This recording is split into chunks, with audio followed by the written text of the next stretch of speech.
Here's another screen, and you can notice there are two colors. That's because I have two sheets of capillary. I have a thin sheet and a thicker sheet. I have laminated the two. And by laminating, I can build thick stencils in order to print those three-dimensional inks that you saw. The inks that stand off, or like my shirt is three-dimensional. So in order to do that, I need a thick stencil, I need three-dimensional ink, and that's what the screen looks like. And you can see that image is pretty close to the thin bar.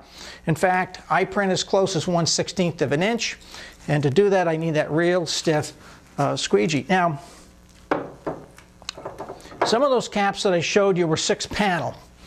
And when you print a 6-panel, what do you do with the seam? And the answer is you get a couple pieces of neoprene. This could be a mouse pad.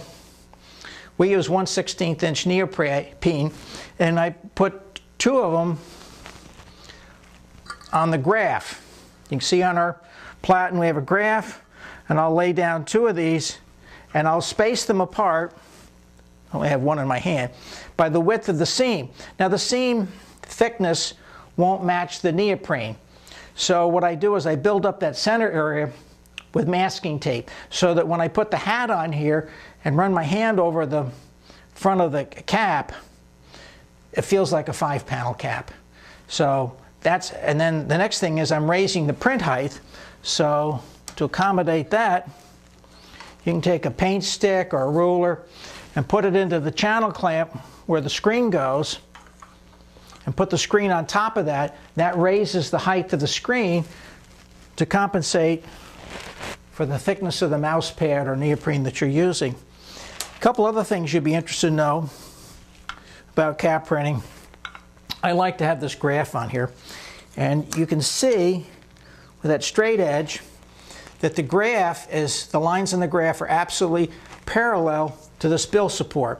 So that way, when I put my screen in the machine, I'm going to line the type up to the lines on the graph. That graph is going to help me center my image on the cap and make it parallel to the bill of the cap. And when I want to do painter caps, I take a portion of the platen off. Of course, this is patented like the bill support and everything else we're showing you, but that you take off for painter caps, bicycle caps, other types of small headwear. When you put this back on, then you're all set up for printing the foam front caps and the unstructured caps. For the fused buckram, we have a different design that's protected by patent.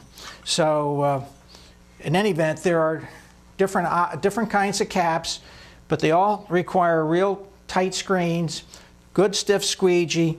We recommend the capillary film, and then it's just having the right equipment. Now let's go on and print one of those fused buckram caps. Now we have that fused buckram cap, and you can see I have the sweatband between my thumb and index finger. I'm going to pull it down into the slot.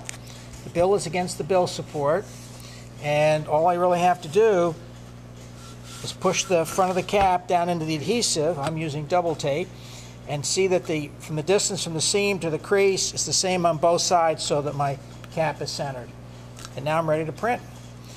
By the way, when you hold a screen, keep your fingers straight. Don't wrap around the frame or you'll have ink in your fingers. So I keep my fingers fully extended, bring the screen down, hands off. I happen to be left-handed, putting the squeegee right up against the thin bar, and then print the cap. Put the squeegee back, and there's the cap, all done, fused buckram. And this is our new patented device for printing fused buckram caps. If you have any question about printing caps, give us a call. We'll be glad to help you. This is our specialty, cap printing. Talk to you then.